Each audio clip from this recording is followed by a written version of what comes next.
welcome to Tom Hopkins International's recording of Sell It Today, Sell It Now, Mastering the Art of the One-Call Close. To present this phenomenal system, here's Tom Hopkins.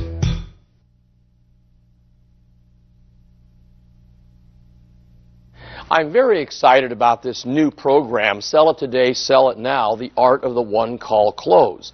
And to give you a little background how I created it, I, of course, live my life looking for ways to better teach people in sales. I'm always looking for technique, strategies, everywhere I go, because my life is training salespeople. It's my passion. Well, I got hired years ago by a company, a large company. They have 500 salespeople. And whenever I do a custom program, I go into the company, analyze their training, because I want to know what they teach their people. I don't want to come in and teach something contradictory to their beliefs or their strategies. So I spent a week with their training director, Pat Leiby. And after a week, I said, Pat, what you teach your people is so good. I have to work with you, if you'll let me, to co-author a book. And I've been asked by many people to do that, and I've never found the material I felt was so valuable for my students. Well, I worked with Pat. We wrote the book, created an audio program, and then, of course, are now putting this on video for you to enjoy. Now, as we do, I want you to realize when you hear the title, Sell It Today, Sell It Now, the Art of the One-Call Close, please realize we're talking about one call, not one time. See, some of you have a one-step presentation and closing sequence. And you know that 98 to 100% of the time, if you don't get to check that presentation, you'll maybe never see them again. Now, that would be closing it today. Some of you have a two-step process. You go in for the first call, gather data, come back, present, and then close. Some of you may have a three-step process. What I want you to realize in this program is whatever your goal is on that call, you must accomplish that. So if there's 3 visits, visit number 1, I must get this done, that's closing on that call. Visit 2, I must get this accomplished, closing on that call. And visit number 3 is when I go in and get the check, get the final commitment, get their approval, close the transaction. Okay? So open your minds to this now and tailor-make it to your situation. Now, the first thing we have to realize that in every selling situation, there are only 4 key obstacles to be overcome. And this is from the moment you meet someone to the moment they own your product or service. Now, understanding and working on these 4 keys will help you quickly lower sales resistance and increase sales acceptance. Thus, you'll reach the goal of the closed sale today. Now, let me start off again by saying there's something important here we must discuss. You see, the amount of sales resistance that a person has when you start a selling situation depends on how they met you. In other words, if the sale is buyer initiated, they call you, they walk into your office, they're the ones looking for the product. If they are the ones that contact the company, that is called buyer initiated, and there'll be less sales resistance. When you contact a stranger with a telephone call, or you go to their business, or you knock on their door, that is seller, which you are the seller of the product, initiated. So when the seller initiates the original contact, there's high sales resistance. Now, I think you realize that when you have a referral and the people send you to meet a friend or relative, there's a lot less sales resistance because they've been told good things about you. So again, keep in mind, one of the first keys in this process is you must determine how much sales resistance there's going to be based on that selling situation. Now, for our example, what I want to do is take it and make it the toughest sale you can ever make, so there'll be 100% sales resistance. Now, there's 4 key obstacles in any selling situation, as I mentioned. The first, of course, is trust. Most people, when they meet a salesperson, start with a feeling of, I feel no trust. Now, our goal in our presentation is to move that from no trust to some trust to lots of trust. Because, see, no one will really let you persuade them to invest in anything if they don't trust you. So, you must work toward helping them think, I feel some trust here. Then, of course, the second obstacle is need. Most people, when you present a product to them in the beginning, say, you know, I feel no need. Our goal in our presentation is to move them and change their mindset to one of, I feel some need, and hopefully you can move them to where, boy, I really need this product. Your third obstacle we must overcome is help. Meaning, most people start off with, I might trust you now, I might really need the product, but I don't know if I want to invest in it with you. Meaning they can have a friend in the business, they might know another company. So no one wants to ever admit they're helpless. However, you can help someone see that you provide answers in areas where they may not be as well informed because you are the professional. And you know exactly what's best for them based on your experience. So you need to change their mindset to one of, I want your help, you see. They want you. You're part of the equation now. And then, of course, the fourth obstacle is hurry. They may trust you now. They may have a need. They may want your help. But now we have a challenge in a procrastinating society where I feel no hurry. Tie in with the word hurry the word urgency, because one of the keys to a great presentation is we must create urgency throughout the entire presentation. Now, unless there's an emergency situation, no one is going to be in a hurry to purchase anything. Your job is to help them see that by taking care of the buying decision today, they'll be better off than if they wait. They need to think, hey, I feel some hurry here in order to take action. Now, the average person starts every sales situation with a high degree of sales resistance. Now, remember, it depends on how the original contact started. To just have you remember that, a referral, lower sales resistance. They contact you, lower sales resistance. You call them, contact, you start the process. They don't know who you are when you begin. High sales resistance. So when I started to develop this program, I thought, how can I visually have people see the process of reducing sales resistance and increasing sales acceptance? So what I decided to do was use the thermometer. Because your goal is to see visually how we lower it, and we're going to do it in 10-degree increments. So your job is to lower their sales resistance by degrees until it reaches 0 degrees. And that's our goal. So watch the thermometers as we do this presentation, because it'll visually show you how our job has to be handled in closing on this visit. Please realize too many salespeople who are untrained try to increase sales acceptance before they've done an adequate job in the proper sequence of reducing sales resistance.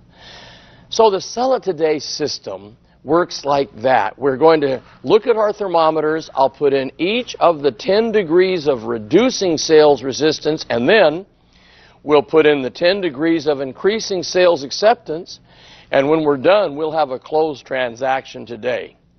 So let's start off with the first 10 degrees, lowering it from 100 to 90, and that is the word appropriate. Everything they see and hear from the moment you meet them should be appropriate for the time and place. What this means is that everything you do, everything you say, your dress, your look, everything must fit the situation. Let me give you an example. You wouldn't go into the McDonald's hamburger restaurant and see someone working the counter in overalls. That, for that situation's inappropriate, and you might lose some trust about this organization, this company. On the other hand, you wouldn't walk into McDonald's and see the man behind the counter wearing a full Brooks Brothers suit either. So everything must be appropriate. Your look, your dress, your original greeting, your handshake, if it's appropriate. Then what happens is just that lowers sales resistance by 10 degrees. The second thing we must work on is the intention statement. Now, your intention statement contains two things.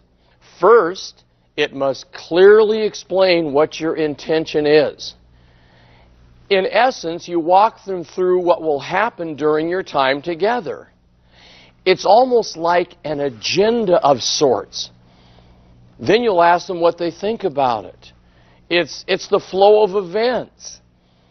The second thing is it must imply, not state, that it's okay to say no. That this isn't for everyone. That I don't get everyone involved in this. I'm not going to apply any pressure here. Now, what I'd like you to do is listen and watch as I present now a paragraph that'll show you these items. Ready? John, Mary, due to the fact that we have such a great reputation for quality products, thousands of clients have entrusted their business to us. However, it's not for everyone, so we at Tom Hopkins International don't believe in high pressure. Tonight will be an educational experience that will allow you to determine if what we have to offer will truly benefit you. You see what happens when you do that? The people you're presenting to relax and open themselves up to allow their curiosity to take over. So now we've lowered it another 10 degrees with our intention statement. Now the next thing we're going to do, I call the 3 C's. These are the next 3 things we do to lower it another 30 degrees. Now the first C is so important. It's called commonality. Commonality. See, you must be like a detective and look for clues as to their backgrounds, their likes, their interests, habits, their business, anything you can find that you have in common with them. And that's, again, part of getting in there and doing the original presentation so they feel you have something in common with them. The next C is credibility. Credibility. Now, you must learn the story of your company, and you need to back it up with facts and establish 2 things. The bigness of the company, if your company is large, big reputation, been in business for years, or the quality of service you render to clients. See, I believe a professional salesperson takes his or her company and they'll make it a benefit based on what the company is like. If I worked for a small company, I would find a way to make that an advantage. I would say, John, Mary, I did research and looked at all the companies that do what we do. I saw huge companies with thousands of people. Then I saw companies like ours that had a few true professionals and gave more professional service, and so that's why I chose my company. See, you've got to learn to take your company and make it the best based on what you have to offer the client. If you do that, you'll lower it 10 degrees more. So now we go to the next C, which is called competency. Surprisingly, if you do the first 4 steps properly, this 5th one is almost carried, and it's competency. You see, if you've done everything right so far, they start looking at you as a competent person. It'll be assumed in the eyes of your future client. So again, let me let you hear how I would deliver these 3 C's in my presentation, okay? John and Mary, let me put myself in your shoes for a moment. If I were you, I'd have a lot of questions about what I'm offering here tonight. Here are some of the things I'd want answered. Tell me if you're thinking along these same lines. What is this company all about? How long have they been in business? Is this going to cost me money? Is it going to save me money? Will my time spent with you be worthwhile? How long will it take? I assure you I will answer these questions throughout my presentation. But before we get started, are there any other questions in your mind that I didn't mention so I can be certain to answer them as well? You see, if your questions match theirs, which those will, that's exactly what most people are thinking, they perceive you as competent because you're like them. Now, I'd like you to try this idea. It's best if your questions are jotted down in your own handwriting on a page of the legal pad. And it's almost like you were just thinking about these questions before you arrived. Then, of course, you've taken your pen and you've asked them, are there any other questions that I can cover? They might then say, well, one thing we're a little concerned about, and now you take and write down their question right underneath your 5 or 6 that you have on your pad. It's a wonderful way to start writing right in the beginning. And we've lowered them down now another 10 degrees. We're now going to go to the next area, which is problem identification. You see, if this lead we're working with at the table is a referred lead, you'd use the referrer as an example. Meaning, hypothetically, I'm in front of John and Mary, and Tom referred me to these people. Well, of course, I would say, you know, Tom has told me that he discussed with you his previous challenge with, whatever their challenge was. You apparently agreed that you have the same challenge. Is that right? Now, if it's not a referred lead or a previously unknown product, you'll isolate their challenge with good questions and statements. Kind of like this. You know, John and Mary, after our evaluation, many of the clients we serve find that they have a challenge they weren't previously aware of and that our product can definitely help them overcome it. And they've been lowered another 10 degrees of sales resistance. Then we go to the next area, which is discovery. Discovery. Here you educate them as to the value of gathering in-depth information. Using the art of questioning, we help them discover they not only have a need, but there is urgency to make a decision to go ahead. And another 10 degrees is lowered. Then we go to qualify, which is next. Now here is where we would use our needs formula. Remember, NEADS, where we establish just what their qualification needs are. We're going to find out, what do they have now? What do they enjoy? What would they like to alter?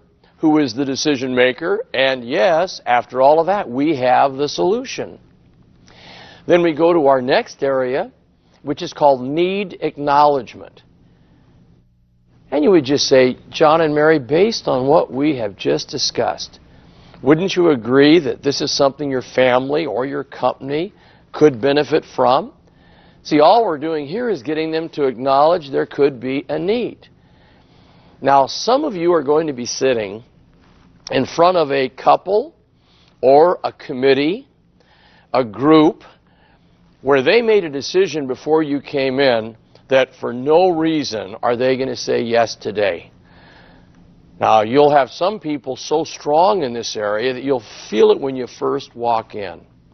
I mean, I sit down and I've done these steps and I can just tell because I'm not getting much input from them. So I say to myself, well, number 10 is very important here, our next step, and that's called pact acknowledgement. And it might go like this. John and Mary, I'll bet when you set the appointment to see us tonight, you didn't say to yourself, this is wonderful. We're going to spend money and invest in a new product tonight. Did you? In fact, it's more likely you may have agreed with each other that you weren't spending any money and that you weren't buying anything. All I ask is that you keep your minds open to the possibility of what we have to offer. Is that fair? Now, you notice what we've also done here? This is your first attempt to get a commitment to say yes to the purchase or to do what your research reveals when you come back with that information. So if we've done all that right, you notice they had 100% sales resistance. We then have got them to some trust. We've got the need, and we're now to 0 degrees on our sales resistance thermometer. So now it's time to go up the other thermometer, which is our sales acceptance thermometer. So let's move to increase that sales acceptance. Ready? The first thing we do down at the bottom of the thermometer is we start with product identification. When your recommendation as to the product or service is selected, you let them know how exciting the results are. See, if I came back on the second visit, I'd start off by establishing rapport, as we always do the next time in. How have you guys been? Gee, it's been 4 days. Anything new and exciting in your life? The weather's been kind of funny, hasn't it? In fact, I think we're about 8 degrees warmer than normal right now. See, we get the rapport established, visit a minute, and then you'd say, you know, John and Mary, based on the information you provided the last time I was here, our recommendation for you is, and you'll let them know what you feel is best for them. You'll now discuss company experience. You see, help them to understand how large a client base has been satisfied. You might say it this way. You know, John and Mary, based on all the years and thousands of clients we've served, most of the recommendations we have tonight are similar to all the other people that we've satisfied with our product. Then you'll go to the next area, which is salesperson expertise. You see, it's important they know that you are a professional. So you're going to share with them your track record with the company. Now, of course, if you're new, and this can be a challenge if you don't have much of a track record, but what you can share with them is that you are, in essence, the go-between and are supported by experts at the company. Something like this. You know, John and Mary, I chose our company because combined we have over 100 years of experience just in my manager and the 2 people I work with. So we're really on target as far as what we can do for you. Also, you must express that these recommendations are the sum total of some of the greatest expertise in your field. Always do this too. Have third-party information available. This can be photos of yourself receiving an award. It could be that article in the paper that you got put in because you were the top person last quarter in your company. It also can be letters from satisfied clients. These would be those proof letters. For example, try it this way. John and Mary, here's a letter I received from a client who said yes to what our research revealed. And you hand them the letter. I will suggest, if it's a long letter, use a yellow highlighter so that their eyes go to the main things you want them to pick off of that letter. And you've increased sales acceptance another 10 degrees. Now we go to third-party endorsements. This is where you show positive articles from the newspaper or magazine about your company. And please, as a professional salesperson, whenever anything comes out in the paper, the magazine, about your company and it's positive, take it out, laminate it, make sure you keep it clean and crisp so you can show the person. See, people believe what other people say about your company more than what you say about it. And we've increased sales acceptance another 10 degrees. Our next area is called product features. Be sure to answer the prospective client's question, what's in it for me? By providing a fact and a benefit for each feature of your product or service. In other words, there's a truth when people are listening to you at the table. It's not a conscious, it's more of a subconscious reaction. You tell them a fact about your company. We're large, we're the best in the business, we have the greatest reputation. They're subconsciously sitting there, and this little thing is always going in their minds. Well, what's in it for me? What's important to me about that? So it's important when you state a fact, you then follow it up with a benefit. For example, let me choose a home improvement product. Let's just say that I'm in the replacement window business and we have fabulous new windows that are not only energy saving, they're beautiful, they increase the pride of ownership of a home, thus the appreciation and value. Great product. I might say this as a fact. You know, John and Mary, our windows are made of the finest and highest grade aluminum available today. Well, of course, they're sitting there saying what? What's in it for me? So what? So then you follow it up with, because of our construction techniques, our clients find that they enjoy significant savings on fuel and maintenance. So now there's the benefit. And we've again increased sales acceptance another 10 degrees. Let's look at the next thing. It's presentation demonstration. Now you would present your proposal, the research you found, the product benefits, and you're always going to be doing it in this formula. You're going to give them a fact, follow up with a benefit of the fact to them, then you're going to try to create, with what you say, a sense of urgency, and then you're going to ask or request for their feedback. So again, fact, benefit, urgency, request for feedback. Kind of like this. Ready? You know, John and Mary, as we mentioned earlier, our windows are of a very high quality. What that means to you is that you'll spend more time enjoying the view through them than maintaining them and working on them. And you know, with our special fall promotion, you'll save an additional 20% on installation. So John and Mary, if you were serious about saving money on your fuel and energy costs, when do you think would be the best time to have your windows replaced? Did you see all 4 steps? Fact, benefit, urgency, feedback. Very important. And I'm going to give you a kind of an assignment I'd love you to think about, especially if you're a manager and you've been in the business many years. I'd love you to take your product or service and maybe brainstorm with your team and say, let's take a piece of paper and list every fact about our product. Then we're going to write what the main benefit to them is. Then we're going to see what are the things we can say to create urgency. And then we're going to have our feedback from them. Now, I was never aware of this when I was back in real estate many, many years ago. But, you know, I did things like this, and I think back, that's why I closed so many sales. Meaning, for example, I'm going to try to show you how I did it with them. I think this will maybe turn on some lights for you, too. Ready? I'd meet John and Mary, and they'd come into the office. And after we visit a little bit, and I get them a cup of coffee, I'd say, you know, John and Mary, obviously you're looking for a home now because you've heard about what's going to be happening in the future with our freeway that's coming in. And they go, well, we didn't know too much about it. We're new to the area. Oh, boy, is your timing right.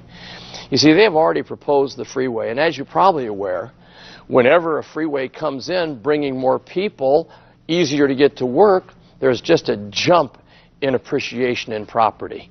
So, wow, great timing. Now, that is the first time of imprinting in their mind urgency. Then, of course, I'd show them homes. I find the one that they like. And I would then say, after benefits of the property, benefits of the location, I'd simply say, well, based on what I told you about the freeway and this home being in such a great location, being in the school district you wanted, when do you think the best time would be to see if they'll go along with us and accept what you'd like to pay for the home? Honey, we need to do this now. And then I went and got feedback from them as to, well, what do you think we should do? Just maybe make up a proposal for the seller? Come on, but in fact, before we do that, let's go over the financing to make sure it makes sense. Okay, come on in here. I'd sit them down, go over financing, then I would move into the final closing sequence. I hope you felt that, okay? Then, of course, we go to the next step to increase sales acceptance, another 10 degrees, which is called the 3-option close. Now, what we do here is we allow them to satisfy their natural urge to shop around by presenting 3 possible ways of handling their need. First, we show a product, a service, or the solution that maybe doesn't resolve their need 100%. Then we show another that does slightly more than they need. Last, we show them the product or service that you believe to be the best answer for their need. And it's amazing. They will choose 70% of the time the one you put in the middle of your presentation as you show them the three options. Then, of course, we've now increased sales acceptance another 10 degrees. We'll go to the next area, which is called break the pact. Now, if you remember back, in our sales resistance formula, we had them acknowledge they may have made a pact. Now we're going to break it. Kind of like this. Ready? John and Mary, do you remember how we joked earlier about how you both possibly made a commitment to do nothing about your needs tonight? Mary, I'm going to ask you first. How do you feel about what our research revealed? Now, with that one little question, you listen to the answer and notice the other party's reaction. Then you ask the same question of the second decision maker. John, how are you feeling? See, each will see the other moving forward, agreeing to the proposal, and the pact will be broken. You might say it like this.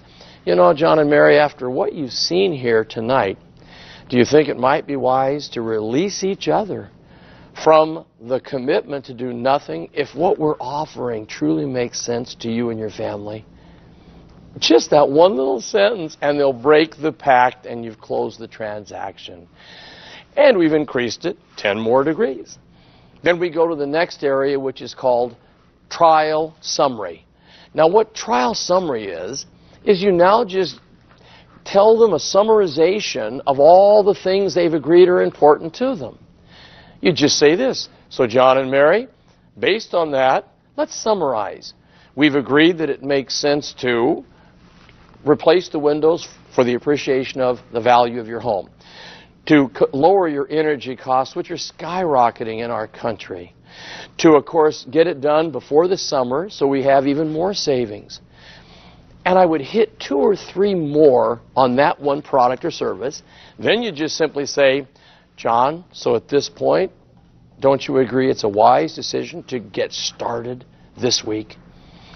You know, Tom, I sure do. I think it's something we should do. And then, of course, you then move right to the next step, which is called the investment close.